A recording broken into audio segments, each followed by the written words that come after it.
नहीं, proceed further करते हैं विदाउट एनी डिले। और हमारे पास जो है, जो हम डिस्कस कर रहे थे, डिस्कशन को आगे बढ़ाते हैं। लास्ट टाइम हम जो है वो पाकिस्तान के यूएसए के साथ रिलेशनशिप में उनको देखने की कोशिश कर रहे थे। हम ये देख रहे थे कि किस तरह से पाकिस्तान जो है वो अपने रिलेशनशिप को मेंटेन रखता है। हमने काफी हद तक चीजों को समझने की कोशिश की थी, और वहीं से हम जो है वो उस सिलसिले को आगे बढ़ाते हैं। पाकिस्तान के यूनाइटेड स्टेट्स ऑफ अमेरिका के साथ जो रिलेशनशिप है, उनमें कुछ उतार चढ़ाव आते रहते हैं, और शायद आते रहेंगे भी। अब की दफा हमारे पास जो है मजीद डिटेल जो है वो डिस्कस भी इंशाल्लाह इसके ऊपर करते हैं। तो the escalating tensions and the US warning. अब कुछ ऐसा हुआ 1992 में जो काफी तशवीशनाक था। जी आमिर साहब।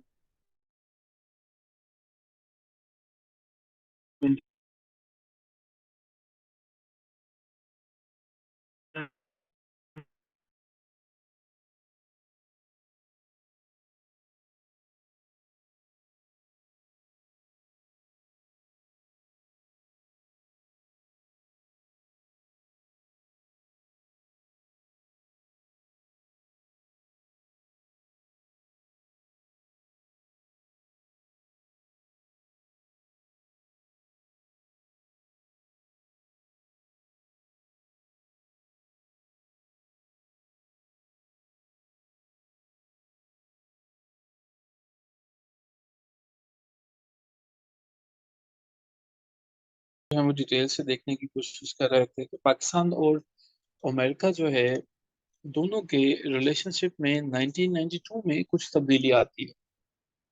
ये क्या तब्दीली होती है? अच्छा, 1992 में होता कुछ यूं है कि पाकिस्तान को अमेरिका के एम्बेसडर, जिनका नाम निकोलस पैलेट होता है, ये जनाब वार्निंग इशू कर देते हैं। कैसी वार्निंग इशू कर दी, भाई हम तो आपके दोस्त थे और बड़े अच्छे दोस्त थे, तो दोस्तों के साथ वार्निंग इशू नहीं की जाती। निकोलस पैलेट साहब जो है वो वार्निंग इशू करते हैं, और वो ये कहते हैं कि पाकिस्तान को तो भाई बस बहुत हो गया। हमने कहा किस चीज का बहुत हो गया, क्या बहुत हुआ? उन्होंने कहा आप कंटिन्यूसली सपोर्ट कर रहे हो इंडिया के अंदर जितनी भी टेररिज्म एक्टिविटीज हैं उनको। तो आपके पास दो ही ऑप्शन है। एक ऑप्शन तो ये है कि ये आप इसको हमेशा के लिए बंद कर दें, इंडिया के साथ जो आप टेररिज्म वाला सलूक कर रहे हैं। वरना हम लोग जो है वो एक काम भी करेंगे कि आपको स्टेट स्पॉन्सर टेररिज्म लिस्ट में ऐड कर दें। ये बड़ी हैरत की बात थी कि आप हमें स्टेट स्पॉन्सर जो है वो टेररिज्म वाली लिस्ट में ऐड कर देंगे। इसका मतलब ये था कि हम लोग जो है वो कौमी सतह पे एक रियासत जो है वो टेररिज्म को सपोर्ट करती है। मैंने क्या, हमने इस चीज से खासा माइंड किया। लेकिन पाकिस्तान के और यूएसए के दरमियान हालात और वाकयात तब ज्यादा बिगड़ जाते हैं जब 1998 में कुछ ऐसा होता है जो दुनिया को दहला के रखता है। ये बात है अफ्रीका की। अफ्रीका के अंदर यूनाइटेड स्टेट्स ऑफ अमेरिका की दो एम्बेसी की बिल्डिंग को उड़ा दिया जाता है। ये बड़ी हैरत की बात है, दुनिया सकते में आ जाती है कि कैसे यूनाइटेड स्टेट्स जैसे एक मुल्क की दो एम्बेसी को उड़ा के रख दिया गया। दरअसल ये एम्बेसी 1998 में वाकया पेश आता है 7 अगस्त 1998 को। 1998 को यूनाइटेड स्टेट्स ऑफ अमेरिका के 220 के करीब लोग इसमें मारे जाते हैं। हुआ कुछ यूं था कि एक ट्रक बम था जो कि यूनाइटेड स्टेट्स की एम्बेसी जो कि तंजानिया के अंदर थी, तंजानिया जो हमारे पास अफ्रीका के अंदर है, वहां पे दारुल इस्लाम, वहां पे बम जो है वो पहले लगाया गया। और दूसरा जो है वो नैरोबी यानी कि कीनिया के अंदर था। लेकिन पाकिस्तान का ताल्लुक क्या है, अफ्रीका में बम धमाके हैं तो हम क्या करें? मसला यहाँ पे ये था कि यहाँ पे पाया गया था अफगानिस्तान। और प्रॉब्लम शायद ज्यादा तशवीशनाक ना होती, लेकिन जो है पाकिस्तान के 5 आईएसआई के एजेंट्स भी मारे गए थे इस हादसे में। इसका मतलब है कि आईएसआई के जो है वो एजेंट्स जो है वो भी कैंप पे मौजूद थे। काफी तशवीशनाक सूरत हाल है अभी तक। कैसे मुमकिन है कि पाकिस्तान के साथ ताल्लुकात जो है वो बेहतर है? चलिए मजीद इसको आगे समझने की कोशिश करते हैं। अब की दफा हमें ये पता चलता है दोनों कंट्रीज के दरमियान जिया के जाने के बाद रिलेशनशिप बड़े खराब होते हैं। जिया के जाने के बाद ये भी हमें पता चलता है कि इंडियन थ्रेट जो है वो भी बढ़ जाता है। इंडियन थ्रेट जो है वो बढ़ना शुरू हो जाता है और यूनाइटेड स्टेट्स अपना पांचा पलटना शुरू कर देता है। जिया के फौरन से जाने के बाद साल 1989 बेनजीर भुट्टो को एक दिन एक खत मिलता है। ये खत भेजने वाला कौन है इसका आज तक नहीं पता चलता। ये खत मिलता है कि अगर आप जो हैं वो बेनजीर भुट्टो तब बेनजीर नहीं होती हैं, वजीर आजम जो है वो नहीं होते हैं। खत ये मिलता है कि अगर आपने जनरल जिया या उसके बेटों के खिलाफ कोई भी इंतकामी कार्रवाई की तो समझ लीजिए कि हम आपको जो है वो प्राइम मिनिस्टर ऑफ पाकिस्तान नहीं रहना दें। अगर आप हमसे ये वादा करती हैं कि आप जिया और उसके बच्चों को कुछ नहीं कहेंगे वजीर आजम बनने के बाद, तो फिर हमें पाकिस्तान पीपल्स पार्टी के हुकूमत में आने पर कोई एतराज। रिटर्न में एग्रीमेंट हुआ और बेनजीर भुट्टो जो है वो पाकिस्तान की प्राइम मिनिस्टर जो है वो बन जाती है। ये 1989 की पिक्चर है बेनजीर भुट्टो की, जब उन्होंने यूनाइटेड स्टेट्स को विजिट किया। उन दिनों हालात तो वाकई काफी खराब चल रहे थे और यहाँ पे बेनजीर भुट्टो ने विजिट किया। विजिट करने के बाद उन्होंने जॉर्ज हमारे पास जो है वो डब्ल्यू बुश से एक ही रिक्वेस्ट की।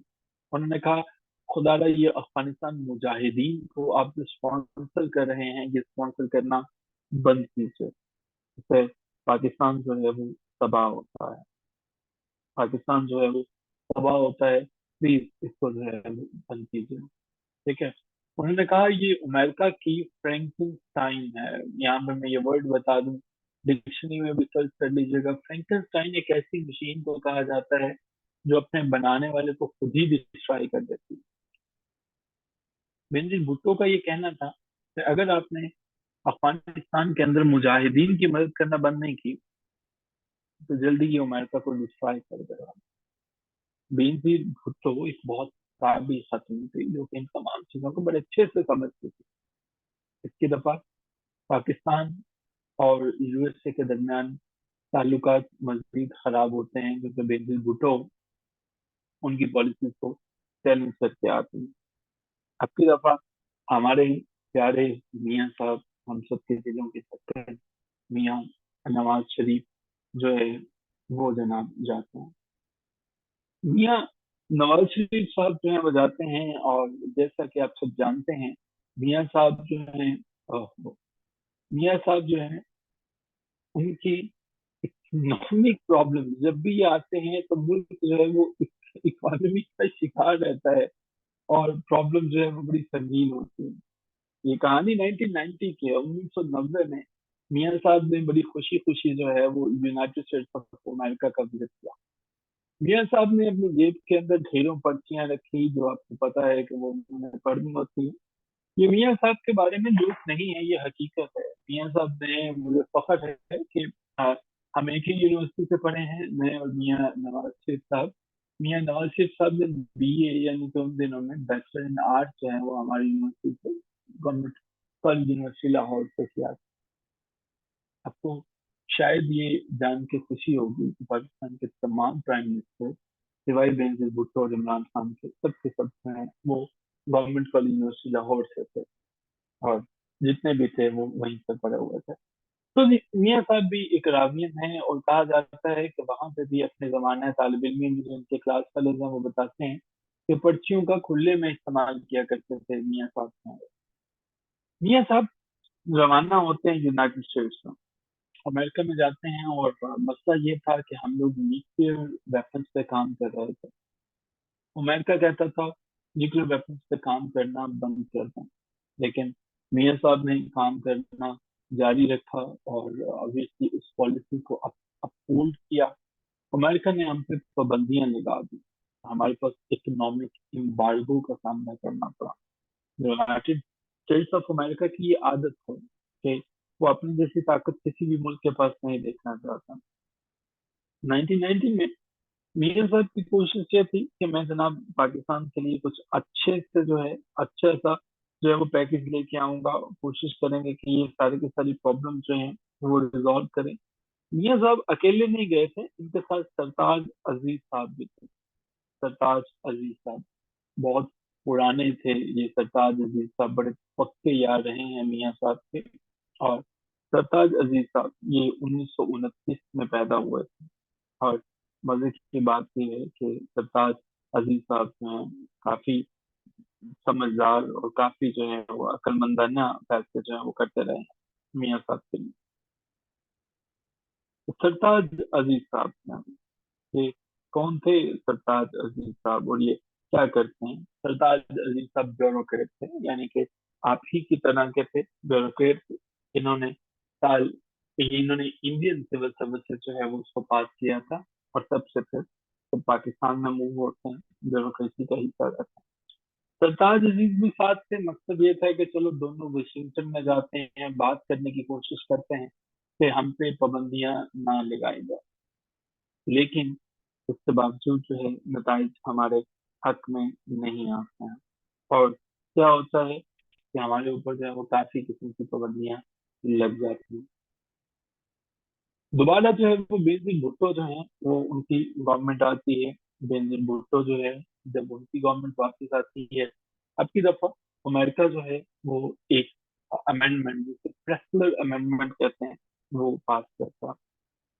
ये क्या थी प्रेस्लर अमेंडमेंट? जो है वो 1995 में बेनजीर भुट्टो विजिट करती हैं यूनाइटेड स्टेट्स ऑफ अमेरिका, जहाँ पे वो बिल क्लिंटन को कहती हैं कि प्रेस्लर अमेंडमेंट को, यानी कि जो प्रेस्लर अमेंडमेंट है उसे मजीद अमेंड किया जाए, उसके अंदर तब्दीलियां लेके आई जाएं।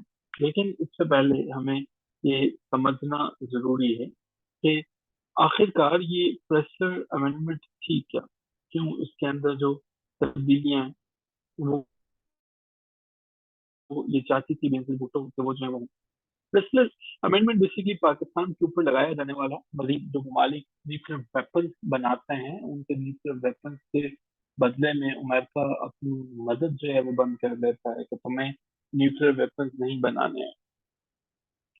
अमेरिका ये चाहता है कि दुनिया का अमन का ठेकेदार सिर्फ मैं हूँ, मेरे पास भी जो न्यूक्लियर वेपन्स हैं मैं उनको भी आहिस्ता आहिस्ता खत्म कर दूंगा, लिहाजा कोई और न्यूक्लियर वेपन्स ना बनाए। अगर कोई बनाता है तो उसको सख्त तरीन पाबंदियों का सामना करना पड़ता है, जैसे कि आप ईरान की सिचुएशन को देख सकते हैं। तो जी, इन्होंने 1995 में बेनजीर भुट्टो जब जाती हैं तो उन दिनों प्रेसिडेंट बिल क्लिंटन थे। उन्होंने कहा कि यूनाइटेड स्टेट्स जो है वो ठीक है, हम लोग जो है वो मदद करने के लिए तैयार हैं, आप पाकिस्तान से एक्सट्रीमिज्म को खत्म करें। आपने अगर कुछ करना है पाकिस्तान के लिए तो ये हम पे पाबंदियां नहीं लगाइए, आप एक्सट्रीमिज्म के खिलाफ काम करें, आप उसको खत्म करें। बेनजीर भुट्टो अच्छी खासी पढ़ी लिखी खातून थी, वो पर्चियों से देख के नहीं पढ़ा करते थे और वो आंखों में आंखें डाल के बात किया करती थी। पाकिस्तान के बहुत कम लीडर्स भी ऐसे आए हैं जिन्होंने पाकिस्तान को सही मानों में रिप्रेजेंट किया और अमेरिका जैसे ममालिक से भी अपने हकूक के लिए बात। उन्होंने कहा हम तुम्हारे क्रूशियल एले हैं, लेकिन तुम एक्सट्रीमिज्म पे काम करो। बेनजीर भुट्टो जो हैं उन्होंने अपनी काफी ज्यादा कोशिश से जो है वो एक अमेंडमेंट जो है जिसे ब्राउन अमेंडमेंट जो है वो कहते हैं उसको पास करवा लिया था। ब्राउन अमेंडमेंट जो है इसका मतलब किसी हद तक जो है वो पाकिस्तान के माली मामला जो हैं वो उनमें मदद थी, यानी कि पाकिस्तान के ऊपर लगी हुई पाबंदियां तो कहीं नहीं गई, लेकिन बेनजीर भुट्टो ने किसी हद तक उन पाबंदियों को खत्म करवाया, और या यूं कह लीजिए कि कम करवाया।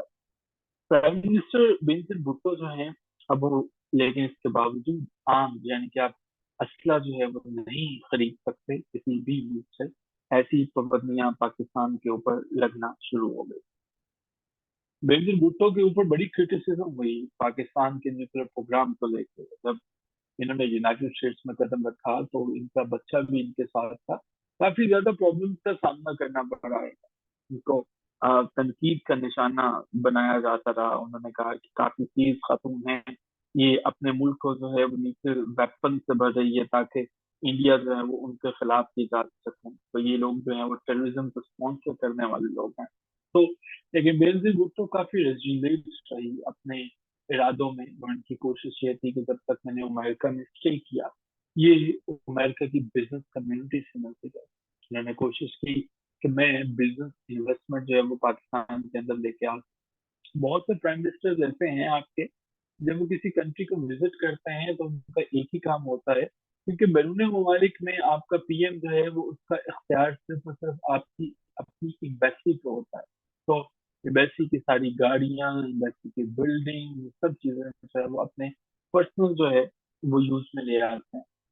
बेनजीर भुट्टो ने कोशिश की कि मैं जो पाकिस्तान के ऊपर इकोनॉमिक एम्बार्गो है, पाकिस्तान के इकोनॉमिक सेंक्शन का सामना करना पड़ता है, उससे मैं निकाल सकूं मुल्क को, लेकिन नहीं निकाल सकी। और इससे पाकिस्तान की इन्वेस्टमेंट जो है वो काफी हैम्पर होती है। पाकिस्तान को काफी पाबंदियों का सामना करना पड़ रहा है। आपकी दफा असला आप ले नहीं सकते, आपके करेंसी जो है वो मुसलसल डिवैल्यू हो रही है। और 1998 तक हालात तो वाकई ऐसे थे कि हम लोग डिफॉल्ट के बिल्कुल करीब पहुंच चुके थे। मान लो 2023 में जो सिचुएशन हमारे पास आई है वो 1998 के बाद दूसरी दफा आई है। इतने बुरे हालात हो गए थे हमारे पास 1998 में कि जितने लोगों के फॉरेन करेंसी में बैंक्स के अंदर पैसा पड़ा हुआ था, हम लोगों ने उनकी इजाजत के बगैर उस पैसे को वहां से उठा लिया। किसी के बैंक में यूरो जमा थे। आपको पता है कि पाकिस्तान के अंदर भी बैंक फॉरेन करेंसी में अकाउंट ऑफर करते हैं। किसी के यूरो थे, किसी के डॉलर थे, किसी के रियाल थे, जो भी करेंसी थी उसको उठा लिया गया। वो लोगों को उसके बदले में उतनी ही मालियत पे पीटीआर पाकिस्तानी रुपीज जो है वो डिपॉजिट करवा दिए गए उनके अकाउंट के अंदर। याद रखिएगा कि आपका बैंक जो है वो एक खास हद तक पैसों की जिम्मेदारी लेता है। जैसे आजकल जो है वो 5 लाख की अमाउंट जो है वो इसकी सिक्योरिटी आपके बैंक की है। इससे ज्यादा अगर उस मुल्क की गवर्नमेंट जो है वो उस पैसे को उठाना चाहे वो उठा सकती है। उस मुल्क की गवर्नमेंट लॉकर्स में से कुछ लेना चाहे वो ले सकती है। उस मुल्क की गवर्नमेंट जो है वो सब कुछ लेना चाहे वो ले सकते हैं। इवन के गवर्नमेंट जब चाहे आपके घर को गिरा के उस पे से सड़कें गुजार दे।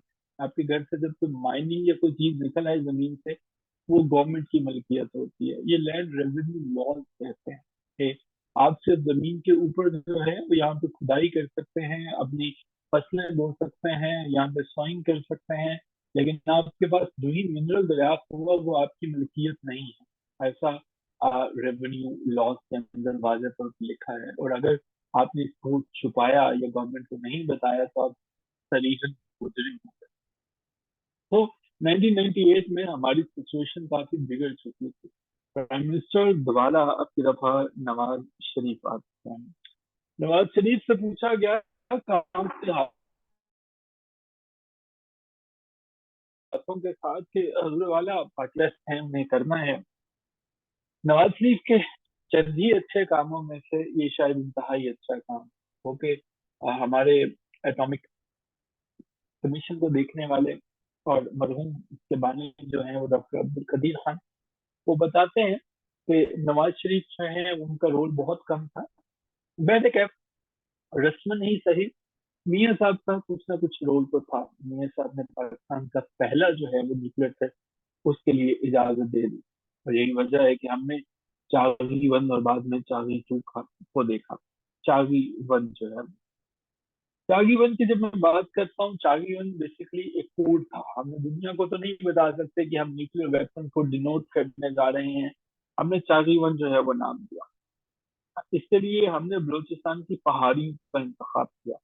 शाम के 3:15 थे। फिजा में हर तरफ खामोशी छाई हुई थी कि दुनिया कुछ नया देखने जा रही थी। और ये 28 मई 1998 की जो है वो बात है। अब की दफा एक पहाड़ी सिलसिले का इंतखाब किया गया जिसका नाम रास्को हिल था। रास्को हिल का इंतखाब किया जाता है। मियाँ साहब के पास फाइनल डॉक्यूमेंट लिया जाता है जिसमें मियाँ साहब ने सिग्नेचर करने हैं, और अगले ही लम्हे जो है चाबी के पहाड़ों को जो है वो रेजा रेजा हो जाना है एटॉमिक न्यूक्लियर टेस्ट की वजह से। बलूचिस्तान के प्रोविंस है चागी डिस्ट्रिक्ट के अंदर जो है वो इनको डिनोट किया जाता है। 5 टेस्ट यके बाद दीगरे 5 टेस्ट जो है वो किए जाते हैं। रास्तों की जो पहाड़ियां हैं, जो बुलंदो बाला पहाड़ियां थी, लम्हा बलम्हा आंखों के सामने कुछ ही सेकंड्स में वो इस तरह से रेत के जरे या मिट्टी के जरों में बदल गई कि जैसे यहाँ पे कभी पहाड़ थे ही नहीं। इसके साथ दुनिया ने देखा कि पाकिस्तान जो है वो न्यूक्लियर पावर बन गया। लेकिन 28 मई के जो न्यूक्लियर हमारे पास धमाके थे वो काफी नहीं थे ये साबित करने के लिए कि हम लोग जो है वो न्यूक्लियर पावर है दुनिया में। हमारे पास जो है वो काफी इंस्ट्रूमेंट्स हैं ये मेजर करने के लिए कि कौन सी कंट्री कितने जो है वो पानी में है। लिहाजा दोबारा जो है 2 दिन के बाद हम अपने टेस्ट को कंप्लीट करते हैं जिसे चागी 2 का नाम दिया जाता है। इसके दफा हम जो है वो एटॉमिक टेस्ट करते हैं, और ये टेस्ट 30 मई 1998 को होता है। अभी की दफा दोबारा हमने बलूचिस्तान का ही इंतखाब करते हैं, लेकिन खरान डेजर्ट का इंतखाब करते हैं। खरान डेजर्ट का हम लोग इंतखाब करते हैं। और अब की दफा हमें ये पता चलता है कि पाकिस्तान सिर्फ एक टेस्ट मजीद करता है, टोटल 6 टेस्ट होते हैं। पाकिस्तान कामयाबी से न्यूक्लियर पार्ट के अंदर शामिल हो जाता है। पूरी दुनिया में सफे मातम बिछ जाता है पाकिस्तान के न्यूक्लियर पावर बनने से। शायद वो समझते थे अब पाकिस्तान के सारे मसाइल हल हो जाएंगे। तो जी, पाकिस्तान ने दरअसल ये न्यूक्लियर टेस्ट है वो इंडिया के जवाब में किया। इंडिया जो पाकिस्तान से सीधे मुंह बात नहीं करता था, और इंडिया को ये लगता था कि पाकिस्तान को जल्दी मैं अपने साथ मिला लूंगा। उसकी वजह यह है कि न्यूक्लियर वेपन इसके पास नहीं। जैसे ही अल्लाह ताला की जात डॉक्टर अब्दुल कदीर खान को बड़ी के रहमत करें, उन्होंने काफी मेहनत से और काफी लगन और डेडिकेशन से काम किया, और इसकी वजह से पाकिस्तान खित्ते में पावर को बरकरार रखने में कामयाब हो गया। नवाज शरीफ जो है इनके ऊपर काफी पाबंदियां लग गई, काफी नफरत से देख रही थी इसको सारी की सारी दुनिया। मियाँ नवाज शरीफ को कि तुमने ऐसा क्यों किया, तुम्हें न्यूक्लियर टेस्ट को नहीं करवाना चाहिए था। इवन के प्रेसिडेंट जो है वो क्लिंटन जो है उन्होंने कहा कि पाकिस्तान के ऊपर जो मुआशी पाबंदियां हैं उनको मजीद सख्त कर दिया जाए। हमारे रिलेशन सऊदी अमेरिका के साथ जो है वो काफी बिगड़ते चले। उसके साथ साथ अब की दफा हालात वाकयात ये हुए कि हमने कारगिल की जंग भी छेड़ दी। अब क्या कारगिल की जंग जो है ये हमारे प्राइम मिनिस्टर का ऑर्डर था? The answer this question is no. Kargil war जो है वो शुरू हो जाती है इंडिया के साथ, और ये वही जमाना था जब इंडिया ने अपने ताल्लुकात दो ममालिक के साथ, यूनाइटेड स्टेट्स के साथ और इसराइल के साथ काफी नहर काफी बढ़ा लिए, अपने ताल्लुकात को बढ़ा कर। यहाँ पे मैं कारगिल वॉर के बारे में कुछ थोड़ी सी डिटेल्स आपके साथ शेयर करना चाहूंगा। कारगिल वॉर, ये वॉर जो है वो हमारे पास शुरू होती है 3 मई को। मई के महीने में शुरू होती है, जून चलती है, जुलाई चलती है, 26 जुलाई 1999 तक जो है वो ये जाती है। जी, लद्दाख जो कि हमारे पास जो है वो इंडिया है, इंडियन साइड से वहाँ, और हमारे जम्मू एंड कश्मीर से जो है वो ये एरिया शामिल होता है। इंडियन ऑफिशियल्स हैं वो बताते हैं कि उनके तकरीबन 527 के करीब फौजी जो है वो मारे जाते हैं। पाकिस्तान में ये तादाद कम से कम 400 जबकि मैक्सिमम 4000 तक जाती है। ठीक है, लेकिन एक एस्टिमेट ये लगाया जाता है कि 700 के करीब पाकिस्तान के फौजी भी इसमें जो है वो शहीद होते हैं। और इसमें जो है हमारे एक फौजी जो है उनको पकड़ा भी जाता है, प्रिजन ऑफ वॉर भी बनाया जाता है। मुख्य जो है वो नुकसान होते हैं, पाकिस्तान इनके 8 फौजियों को पकड़ लेता है, 8 प्रिजन ऑफ वॉर जो है वो आते हैं। ये काफी हमारे पास जो है भयानक सूरत हाल होती है। इंडिया ने जब इन दोनों कंट्रीज के साथ जो है वो अपने रिलेशनशिप बनाए तो अब की दफा अब जब ये टेस्ट होते हैं तो बेनजीर भुट्टो जो है उन्होंने पब्लिकली ये कहा कि that her father sent to the gallows at the instance of the super power. ये बहुत बड़ी स्टेटमेंट थी जो बेनजीर भुट्टो ने दी। उन्होंने कहा था कि मेरे बाबा को इसलिए तो सिर्फ इन लोगों ने जो है वो फांसी पे लटकाया था कि वो न्यूक्लियर कैपेबिलिटी को परस्यू कर रहे थे। उन्होंने यहाँ पे उन ताकतों का नाम नहीं लिया जिन्होंने जुल्फकार अली भुट्टो जो है वो उनको फांसी पर लटकाया था। जुल्फकार अली भुट्टो कहने को तो उन्होंने पाकिस्तान के यकीनन न्यूक्लियर पावर के न्यूक्लियर सारे के सारे प्रोसेस के बानी तो जुल्फकार अली भुट्टो ही समझे जाते हैं, जिन्होंने स्पीच में कहा था कि हम लोग घास खा लेंगे लेकिन हम एटम बम जरूर बनाएंगे। उनके जोश और जज्बे को सलाम है, लेकिन ये जुल्फकार अली भुट्टो ही थे जिन्होंने शेख मुजीबुर रहमान को कहा था कि मैं तुम्हें कभी भी पावर नहीं दूंगा वेस्ट पाकिस्तान की। भले पाकिस्तान दो हिस्सों में बट जाता है, बढ़ जाए, लेकिन मैं एक बंगाली को अपना वजीर आजम कभी नहीं मानूंगा। और शायद पाकिस्तान को तोड़ने वाले भी जुल्फकार अली भुट्टो थे। और घर टूटने के बाद इन्हें फिर काफी शिद्दत से इस चीज का एहसास हुआ। शायद ये इनके जमीर की आवाज थी कि उन्होंने फिर काफी अपने मुल्क के लिए काम करने की कोशिश की, और उन्होंने अमेरिका से भी अपने हालात और वाकयात को काफी बिगाड़ दिया।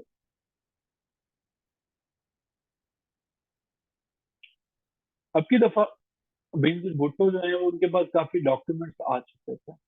उन्होंने ये बताया कि नवाज शरीफ जो है इसको हटाने वाले जो हैं वो भी कुछ और हैं। नवाज शरीफ ने जैसे ही एटॉमिक न्यूक्लियर पावर जो है वो किए, एटॉमिक एक्सप्लोजन थी, उसके बाद इनको हटा दिया गया और पाकिस्तान आर्मी जो है वो अ, दोबारा से हुकूमत में आ जाती है। बेनजीर भुट्टो ने डॉक्यूमेंट कुछ लीक किए थे। उन्होंने बताया था कि नवाज शरीफ को क्यों हटाया गया। तो जी, इस तरह से पाकिस्तान की डेमोक्रेसी चलती है और मियां नवाज शरीफ साहब को घर भेज दिया जाता है। प्रेसिडेंट क्लिंटन जो है वो बाहर क्रिटिसाइज करते हैं। वो कहते हैं पाकिस्तान के अंदर जो है वो जमहूरियत रहनी चाहिए थी। प्रेसिडेंट क्लिंटन जो है वो क्रिटिसाइज करते हैं कूप को। वो कहते हैं कि डेमोक्रेसी को रिस्टोर करना चाहिए, डेमोक्रेसी को आगे लेके चलना चाहिए। लेकिन किस्सा मुख्तसर ये है कि दोनों मियां नवाज शरीफ ने और बेनजीर भुट्टो ने पाकिस्तान के न्यूक्लियर डॉक्ट्रिन को लेकर दोनों ही जो है वो साबित कदम रहे थे। जहाँ बेनजीर भुट्टो ने इसके ऊपर कोई कॉम्प्रोमाइज किया था और ना ही यहाँ पे मियां नवाज शरीफ ने कॉम्प्रोमाइज किया था। अगर हमारी सिविलियन लीडरशिप कॉम्प्रोमाइज नहीं करती तो फिर कॉम्प्रोमाइज करता कौन? कौन है जो उनके आगे बिछ जाता है? कौन है जो उन्हें कहता है कि जैसे आप कहेंगे वैसे ही होगा? सिविलियन लीडरशिप तो नहीं झुकी। सिविलियन लीडरशिप है, उन्होंने तो न्यूक्लियर डिफेंस को बना लिया। उन्होंने तो पाकिस्तान के लिए बहुत ज्यादा नहीं लेकिन कुछ ना कुछ तो जरूर किया। यूएस के ऑब्जेक्शन थे, उनको कंटिन्यूसली जो है वो तंग किया गया, लेकिन दोनों के दोनों जो है वो लीडर उन्होंने बना लिया और पाकिस्तान के लिए खड़े रहे। इसका मतलब ये है कि कोई और ताकत है जो सब चीजें कंट्रोल करती है। अब की दफा हम डिस्कस करेंगे सेंटो को और टीटो को, क्योंकि पाकिस्तान के रिलेशनशिप हम यूनाइटेड स्टेट्स ऑफ अमेरिका के साथ समझना चाह रहे हैं। टीटो और सेंटो है क्या? जब मैं सेंटो की बात करता हूँ तो दरअसल मैं बात करना चाहता हूँ सेंट्रल ट्रीटी ऑर्गेनाइजेशन। क्या है ये हमारे पास सेंट्रल ट्रीटी ऑर्गेनाइजेशन? और जब मैं सीटों की बात करता हूँ तो South East Asian organisation treaty हमारे पास वजूद में आए। दो ट्रीटी, ये दोनों की दोनों ट्रीटीज जो हैं वो कोल्ड वॉर में वजूद में आती हैं। कोल्ड वॉर कौन सी वाली वॉर थी? मैंने आपको पहले भी बताया था कि एक ऐसी जंग थी जो हमारे पास 1940 44 से 45 तक जो है उससे शुरू होती है, तो यूएसएसआर जो है वो उसके टूटने तक जारी रहती है। पाकिस्तान ने दो मादों में अपने आप को जो है वो यूनाइटेड स्टेट्स ऑफ अमेरिका के साथ जो है वो अलाइन कर दिया। सेंटो की थोड़ी सी डिटेल्स आपको बता देते हैं। सेंट्रल ट्रीटी ऑर्गेनाइजेशन जो है, इसे इसका दूसरा नाम जो है वो सेंट्रल है, तो इसे जो है वो मिडिल ट्रीटी ऑर्गेनाइजेशन भी कहते हैं। जैसे मिडिल ईस्ट ट्रीटी। सेंट्रल से आप याद रखेंगे मिडल, और मिडल से हमारे पास आ जाएगा ईस्ट ट्रीटी ऑर्गेनाइजेशन। क्या होता ही है ये मिडिल ईस्ट ट्रीटी ऑर्गेनाइजेशन? ये बेसिकली जानी जाती है बगदाद तख्त के नाम से। तो सेंटो की जहाँ पे भी बात आए वहां पे आपने बगदाद तख्त को नहीं भूलना।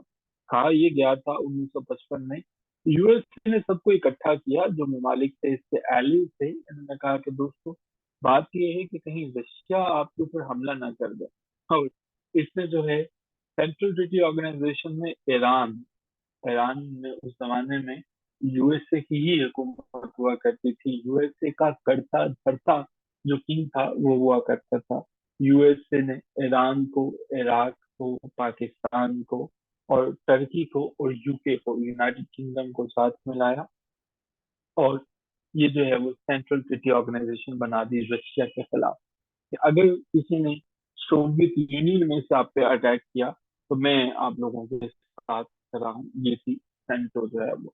टीटो क्या थी? टीटो हमारे पास South East Asia treaty organization थी।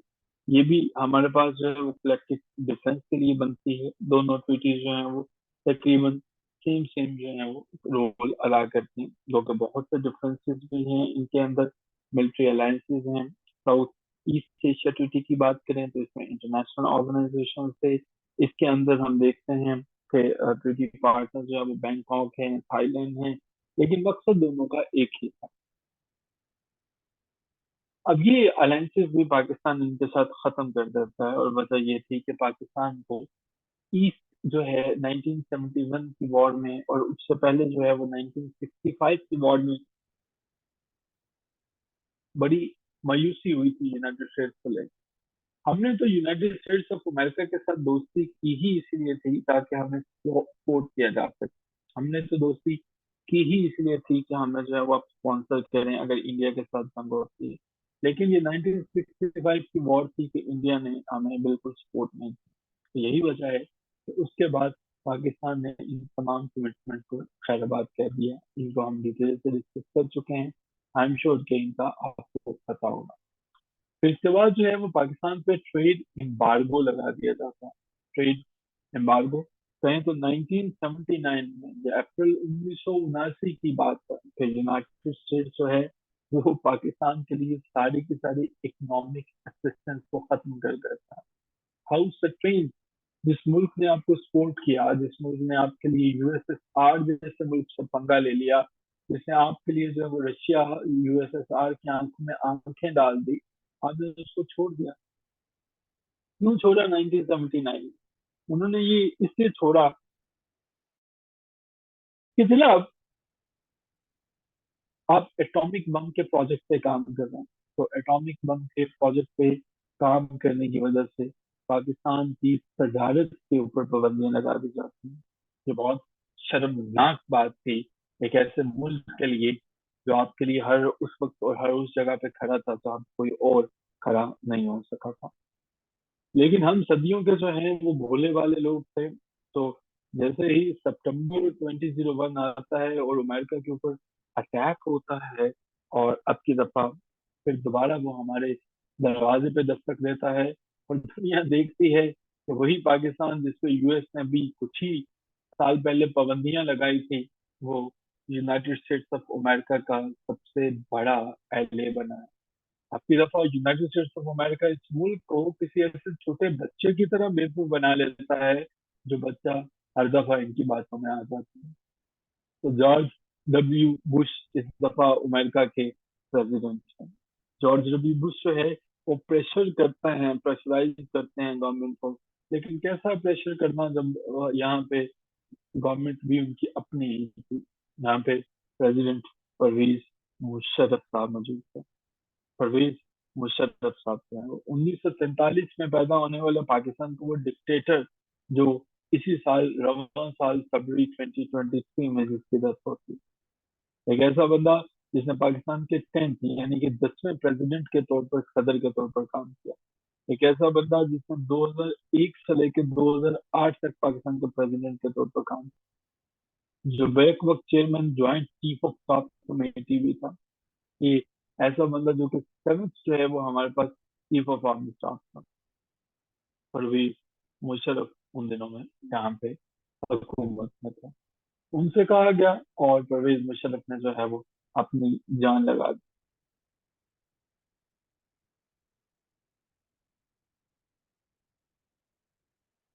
जी, पाकिस्तान ने पहली इनिंग। अब जी हमारे पास जो है, हाँ, एमएससी मैंने कहा शायद वार ऑन टेरर की कह रहे हैं आप।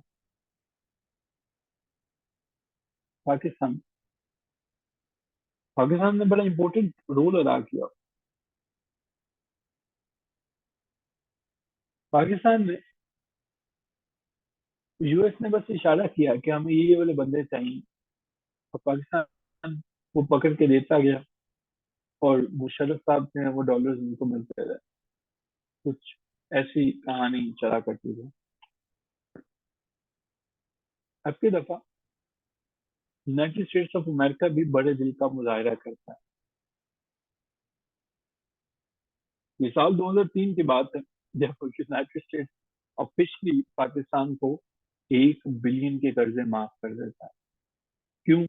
क्योंकि आपने हमें वॉर ऑन टेरर में सपोर्ट किया है, यानी कीमत अदा करना चाह रहा है यूनाइटेड स्टेट्स ऑफ अमेरिका। अब की दफा उसने कहा तो कर्जे ही माफ नहीं हुए, हम आपको और भी बहुत सी चीजों में सपोर्ट करेंगे। अब की दफा क्या इम्पेक्ट होता है जब पाकिस्तान जो है मदद लेना शुरू कर लेता है? क्या कुछ ताल्लुकात बेहतर होते हैं?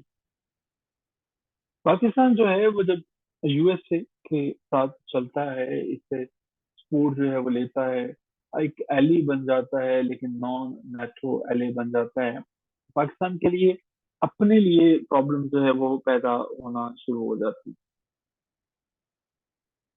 पाकिस्तान के रिलेशनशिप जो है वो कंट्रीज के साथ इंतहाई ज्यादा खराब होते हैं, लेकिन जिस कंट्री के साथ जो है वो बज़ाहिर ये ताल्लुकात बेहतर होते हैं, it is United states of America. ये वॉर जो है पाकिस्तानियों को जो है वो बहुत ज्यादा डिस्टर्ब करती है। Pakistani people they are not happy with this war, they want to end the terrorism, they want कि ये जंग जो है वो खत्म होनी चाहिए। लेकिन हमारी शायद डेमोक्रेसी, सो कॉल्ड डेमोक्रेसी बनाने वाली इस्टेब्लिशमेंट को कुछ और मंजूर था। पाकिस्तान के पास एक क्रेडिट आ जाता है, और वो है Pakistan a major non NATO. जून 2004 में प्रेसिडेंट जॉर्ज डब्ल्यू बुश जो है वो कहते हैं कि पाकिस्तान हमारा बहुत अच्छा दोस्त है, जो कि अगरचे ये नेटो में हमारा एलाय नहीं है, लेकिन फिर भी हम पाकिस्तान को जो है वो अपना अच्छा दोस्त समझते हैं। और इसके साथ पाकिस्तान से सारी पाबंदियां हटा दी जाती हैं, बल्कि अमेरिका खुद जो असला खरीदने पर पाबंदी लगाता है सिर्फ इसलिए कि इस कंट्री ने हमें जंग में सपोर्ट किया है, अमेरिकन मिलिट्री टेक्नोलॉजी जो है उन्हें ऑफर करना शुरू कर देता है।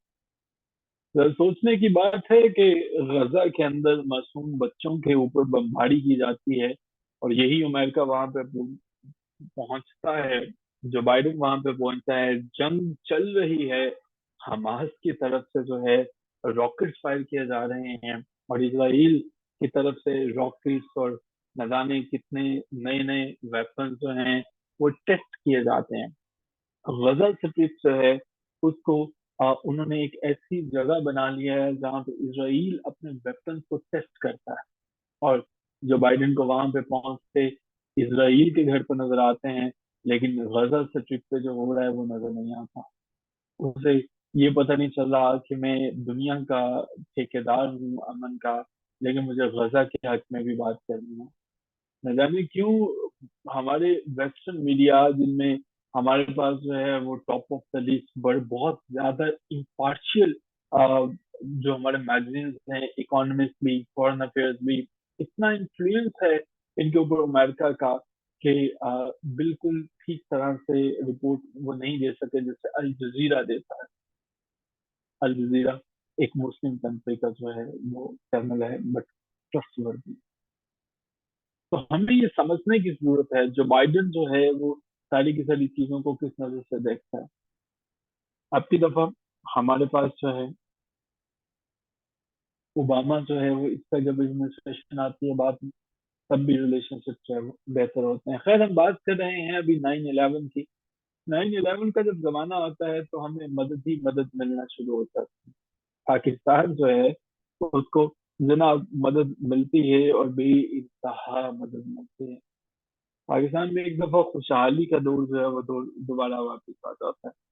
हमारे लिए ये जो जंग है ये बड़ी बड़ी काम की चीज साबित होती है, क्योंकि इससे जो है वो हमें हमारी इकोनॉमी को, हमारी मिलिट्री को, बहुत सी चीजों को फायदा पहुंचना शुरू हो जाता है। 26 बिलियन डॉलर, इमेजिन कीजिए, हमें 26 बिलियन डॉलर जो है वो दिए जाते हैं, और इसके साथ साथ जो है वो मिलिट्री एसेट्स और इक्विपमेंट अलहदा से। इसीलिए आज भी हमारे सादा लोग बंदे जो हैं वो अमेरिका के मुशर्रफ के जमाने को बड़ा अच्छा समझते हैं। हमें क्या क्या दिया जाता है उसकी तफसील जो है वो कुछ यूं है। हमें 18 न्यू F-16 एयरक्राफ्ट दिए जाते हैं, और एक एयरक्राफ्ट कितने का आता है इसकी शायद जो है वो मुझे बताने की जरूरत नहीं है। हमें 8P-3C Orion maritime petrol aircraft दिया जाता है। हमें 6,000 जो है terrorism on on war anti tank missile जो है वो दिए जाते हैं। इमेजिन कीजिए कि पाकिस्तान जो है वो उसके पास असला कितना ज्यादा इसको प्रोवाइड किया जाता है। तो ये सारी की सारी इतना ज्यादा उसका। इसके बाद 20 कोबरा अटैक हेलीकॉप्टर हमें दिए जाते हैं। 500 जो है वो एम्बुलेंस दी जाती है। 6C-130 ट्रांसपोर्ट एयरक्राफ्ट दिए जाते हैं। अपेरी क्लास मिसाइल फ्रिगेट हमें दिया जाता है। यही वजह है पाकिस्तान की आर्मी दुनिया की 7वीं बड़ी आर्मी, मजबूत है। और हमारा पासपोर्ट दुनिया का चौथे नंबर पे बदतरीन पासपोर्ट। जब हम अपनी आर्मी की बात करते हैं सब चीजें टॉप ऑफ द लाइन आ जाती हैं, लेकिन जब हम अपने सिविलियंस की बात करते हैं सब चीजें बिगड़ जाती हैं, खराब हो जाती हैं। ये सब की सब चीजें फैसिलिटेट कर रहा था अफगानिस्तान के खिलाफ। अब की दफा बुश एडमिनिस्ट्रेशन बड़ी कायम थी, और बाकी बाद में ओबामा एडमिनिस्ट्रेशन जो है वो आती है। मैंने बताया था कि जैसे पाकिस्तान आर्मी एक ही पॉलिसी को फॉलो करती है, कुछ ऐसा ही अमेरिका के अंदर भी होता है।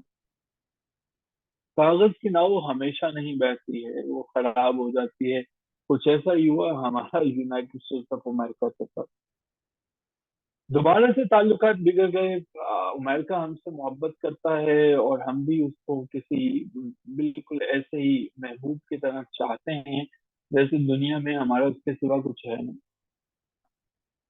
इमरान खान तक जो है, जो बाइडेन के खून का इंतजार किया करते थे। इमरान खान बहुत इगोइस्ट हैं। इमरान खान किसी की नहीं सुनते हैं। इवन पाकिस्तानी जनरल की बात नहीं सुना करते थे। और वो जो है वो जो बाइडेन के खून का इंतजार किया करते थे कि शायद हमें तो कॉल करें। लेकिन issues of trust and cooperation आ जाते। यूनाइटेड स्टेट्स और पाकिस्तान का विवाद 2008 में director of national security agency यानी कि NSA, ये हमारे पास जो है वो NSA के जो डायरेक्टर हैं वो हमारे पास माइक माइक वी हैं। माइक वी जो है वो ISI के डायरेक्टर, जो कि उन दिनों अहमद शुजा पाशा हुआ करते थे, उनके साथ जो है वो डायरेक्टली बदतमीजी करते हैं, मिसबिहेव करते हैं। तो माइक मैकॉनल जो है वो इन्होंने ISI के ऊपर इल्जाम लगा दिया। क्या इल्जाम लगाए?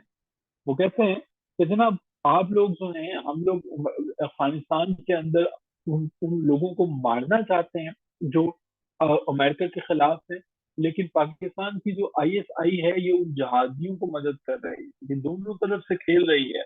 हमें जो है वो ये कह रही है कि हम आपके साथ हैं, उन जहादियों को सेव कर रहे हैं। तो अमेरिका अपने अटैक जो है वो जाया कर रहा है। हम लोग जहाँ पे अटैक करते हैं वो वहां से निकल जाते हैं। इसका मतलब था कि कॉपरेशन के दरमियान जो है वो बड़ा फर्क आया दोनों ममालिक के दरमियान। इंटेलिजेंस एजेंसी जो थी दोनों ममालिक की, नेशनल सिक्योरिटी एजेंसी और ISI, दोनों के दरमियान जो है वो बहुत ज्यादा ट्रस्ट एप्रिशिएट है। और ऐसा होता था, हमारी ISI वही करती थी जो उससे बेहतर लगता था। अब की दफा हमारे पास जो है वो घोड़ा पढ़ाई एयर स्ट्राइक जो है ये भी इसमें शामिल है। घोड़ा पढ़ाई एयर स्ट्राइक बेसिकली जून 2008 में होता है, और ये अफगानिस्तान पाकिस्तान के बॉर्डर पर। इसके अंदर क्या होता है, घोड़ा पढ़ाई एयर स्ट्राइक के अंदर इसमें 10 के करीब लोग जो है वो मारे जाते हैं। बेसिकली ये एक एयर अटैक था। इसमें 11 पाकिस्तानी पैरा मिलिट्री को मार दिया जाता है, शहीद कर दिया जाता है। इमेजिन कीजिए, पाकिस्तानी स्टेट के जो है वो 11 पैरा मिलिट्री को मार दिया जाता है। एक ऐसा एयर स्ट्राइक था जो कि यूनाइटेड स्टेट्स ऑफ अमेरिका ने किया था। पाकिस्तान आर्मी फ्रंटियर क्रॉप के जो है वो 11 लोगों को शहीद कर देते हैं, और 8 के करीब जो है वो तालिबान वो भी इसमें मारे जाते हैं। ये 10 जून 2008 की बात है। अब की दफा जो तालिबान है वो भी अटैक करते हैं, लेकिन पाकिस्तान की सरजमीन पाकिस्तान की सरजमीन से भी तालिबान जो है वो अमेरिका के ऊपर अटैक करते हैं। घोड़ापड़ाई एयर स्ट्राइक जो है वो अफगानिस्तान पाकिस्तान के बॉर्डर पे होता है, लेकिन ये पाकिस्तानी मिलिट्री को भी, बहुत से लोगों को भी शहीद कर देता है। इससे दोनों ममालिक के दरमियान बहुत ज्यादा तलख ताल्लुकात में इजाफा होता है। हमारे ताल्लुकात, मान लो यूनाइटेड स्टेट्स के साथ बड़े बड़े स्ट्रेंड हो जाते हैं कि आपने हमारे ही फौजियों पर गोली चलाई।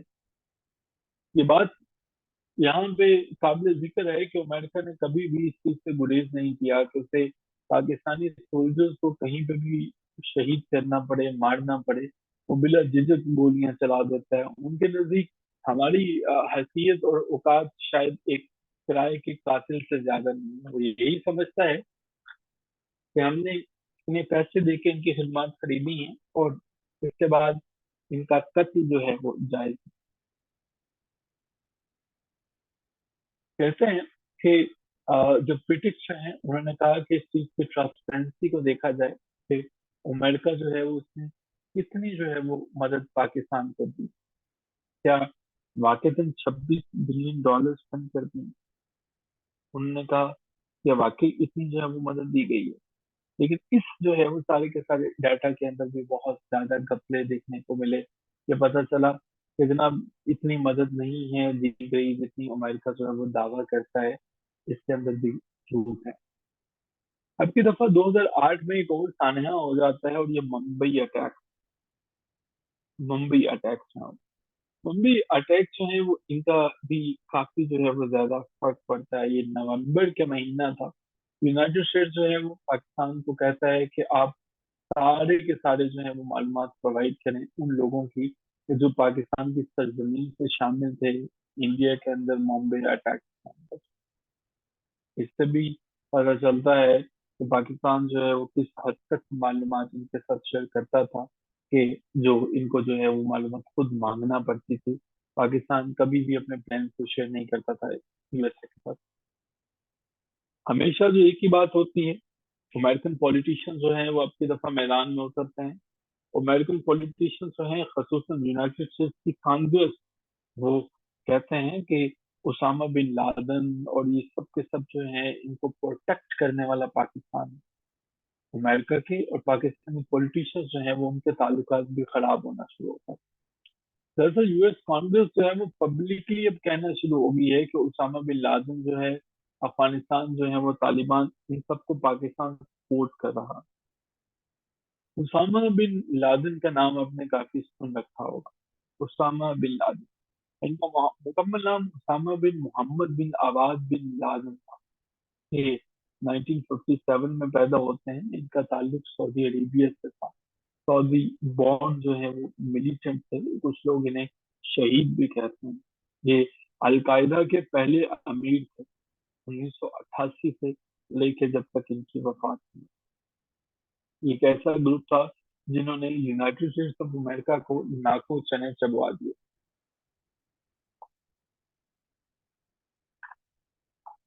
दरअसल हुआ कुछ यूं था कि उसामा बिन लादेन भी पाकिस्तान में से मिल गए। उसामा बिन लादेन, जिसके लिए यूएसए ने इतना पैसा लगा दिया, वो उसी कंट्री से मिल गया कि जहां से जो उसका दोस्त था। इमेजिन कीजिए, आप किसी को ढूंढने के लिए पूरी की पूरी दुनिया में फिर रहे हो, और आपके साथ आपका दोस्त भी हो, और बाद में पता चले कि वो आपके दोस्त के ही घर में था। तो काफी ज्यादा हैरत होगी और यकीनन शायद ताल्लुकात भी बिगड़ जाए। बॉर्डर एंगेजमेंट जो है वो, तो जी, पाकिस्तान यूनाइटेड स्टेट्स के साथ तो कोई बॉर्डर शेयर नहीं करता है, लेकिन पाकिस्तान जो है वो जब अफगानिस्तान के अंदर अमेरिका की फौज मौजूद थी, आर्मी मौजूद थी, यूनाइटेड स्टेट्स जो है उसने और पाकिस्तान जो है वो इन दोनों की आर्मी में काफी कन्फ्रंटेशन हमें देखने को मिले। अमेरिकन फोर्सेस जब तक अफगानिस्तान में रहे, उन्होंने पाकिस्तान की आर्मी पे, फौज पे गोलियां चलाने से गुरेज नहीं।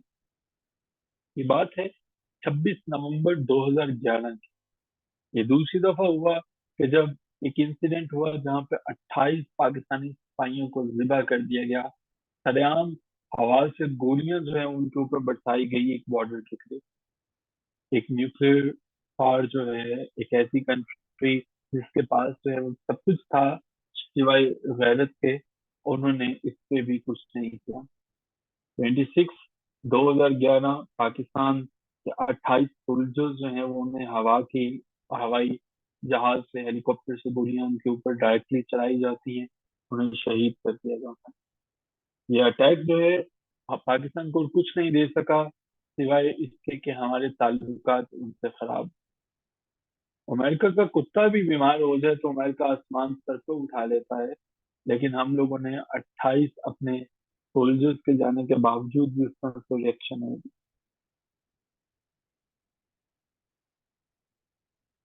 हमें एक फौरन से फोन आ जाता है, जैसे ये होता है, इंसिडेंट होता है, तो उसके बाद एक कॉल आ जाती है।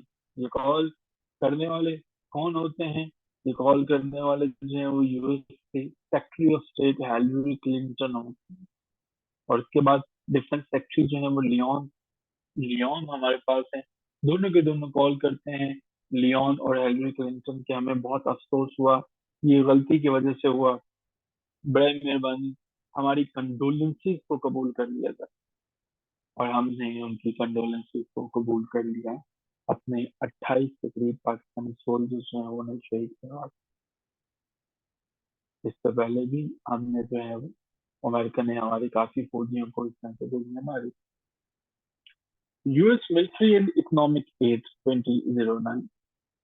अब की दफा हमारे पास जो है कुछ और होता है। यूएस जो है, ये बात 14 सितंबर की है, साल 2009। उस दिनों प्रेसिडेंट परवेज मुशर्रफ हुआ करते थे।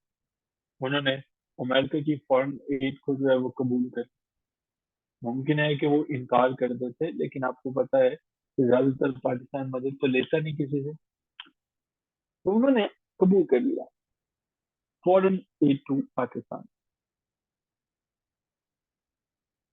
पाकिस्तान, आपको शायद ये जान के खुशी होगी कि पाकिस्तान काफी मामलात में मदद कबूल करता है। बहुत सी कंट्रीज ऐसी हैं दुनिया में जो फॉरेन एड लेती ही नहीं। बहुत सी कंट्रीज ऐसी हैं जो इनकार कर देती हैं, लेकिन हमने हमने एजुकेशन के लिए अलहदा से एड लेते हैं। सऊदी अरेबिया से हम अलहदा से एड लेते हैं, ठीक है। यूनाइटेड स्टेट से हम अलहदा से एड लेते हैं। यूके से हम अलहदा से एड लेते हैं। इसके अलावा हम बहुत सी कंट्रीज से हम रिक्वेस्ट करते रहते हैं, यूं कह लें जो भी दे दे उसका भला, जो ना दे उसका भी भला। तो परवेज मुशर्रफ साहब थे, उन्होंने भी जनाब जो है वो एड को कबूल किया, और इससे जो है वो उनकी अटेंशन डाइवर्ट हो गई। एड के आते ही परवेज मुशर्रफ साहब अपनी तवज्जो जो है वो डाइवर्ट कर बैठते हैं, जिसमें वो भूल गए कि उनका मकसद तालिबान से लड़ना था। लेकिन तालिबान से लड़ते लड़ते उनको ये बात भी भूल गई कि उनका असल जो है वो दुश्मन इंडिया भी है। दरअसल परवेज मुशर्रफ ये सोच रहे थे कि वॉर ऑन टेरर में जब यूनाइटेड स्टेट्स ऑफ अमेरिका को ज्वाइन किया, उन्हें लगता था कि यार ऐसा करता हूँ कि जब अमेरिका फारूक हो जाएगा तो ये जो तालिबान तैयारशुदा होंगे, मैं इनको इंडिया के खिलाफ इस्तेमाल कर लूंगा।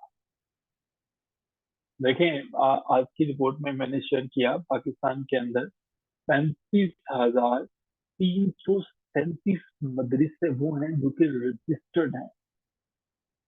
22,000 वो मदरसे हैं जो कि रजिस्टर्ड नहीं है। आपका मुल्क कितने लोगों को अब्जॉर्व कर सकता है? ये मदरसे से पढ़ने वाले बच्चे जो हैं कल कलाम को, ये क्या बनेंगे, क्या देंगे, क्या क्या बनेंगे ये सोसाइटी के अंदर क्या देंगे, क्या दे क्या सकता है? सिर्फ वही जो चीजें इन्होंने सीखी। तो मसलक अहले हदीस पे पढ़ा हुआ है तो वो कहेगा अहले हदीस बेहतर है, कोई देवबंदी है वो कहेगा देवबंदी बेहतर है, कोई शिया है वो कहेगा शिया बेहतर है, कोई बरेलवी है वो कहेगा बरेलवी बेहतर है। इससे ज्यादा और क्या होगा? मान लो मेरा मसलक अहले हदीस है, मैं कहता हूँ कि ये अच्छा है, बाकी सबके मदरसे बंद होने चाहिए। मान लो आप कहते हो मेरा जो है वो देवबंदी है, बाकी सबके बंद होने चाहिए। क्या हम तफरका फिरकावारी है इन चीजों को प्रमोट कर रहे हैं? तो क्या इसका मतलब ये है कि हम तमाम मदरसों को बंद कर दें? नहीं, हरगिज नहीं। ये मकसद नहीं है कि हम मदरसों को बंद कर दें, लेकिन ये भी मकसद नहीं है कि हम इस तरह की तालीम को जारी रखें।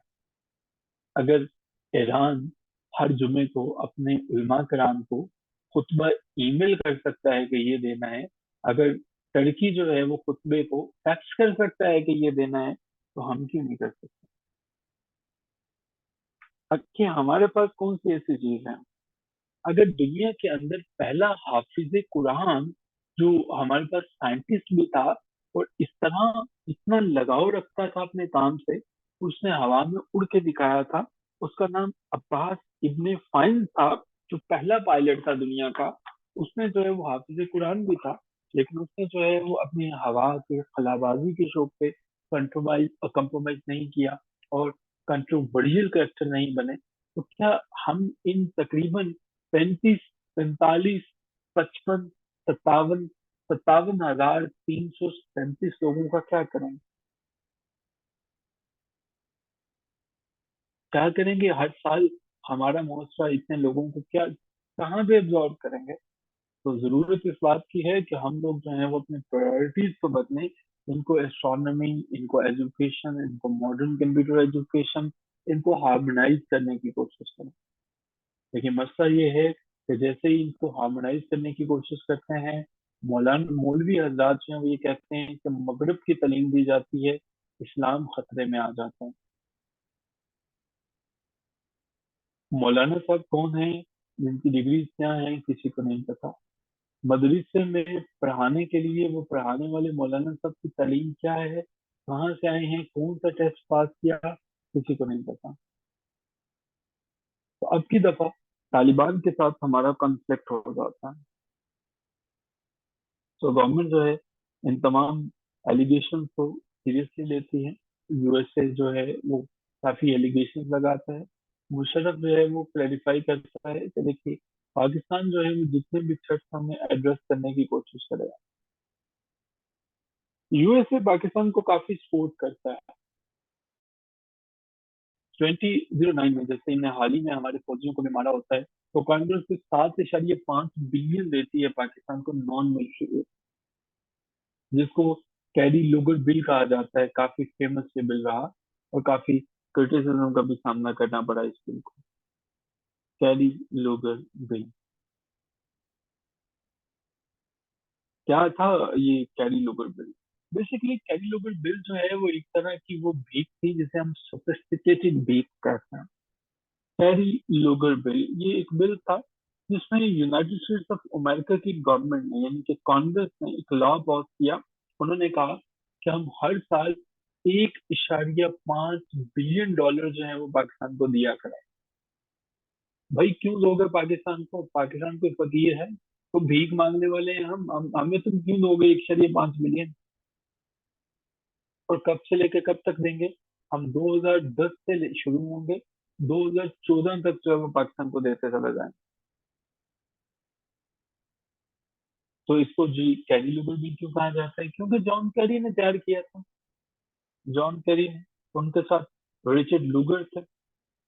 जॉन कैरी मैसाचुसेट्स से थे और ये लुगर जो है वो कहाँ से थे? इंडियाना स्टेट से थे। तो पाकिस्तान जो है वो उसके लिए इन्होंने एड का ऐलान कर दिया। ठीक है, बड़ा अच्छा किया भाई आपने, हमें तो जरूरत थी इन पैसों की। तो बाराक हुसैन ओबामा जो है उन्होंने रिक्वेस्ट की कि हम आपको एडिशनल फंड भी देंगे।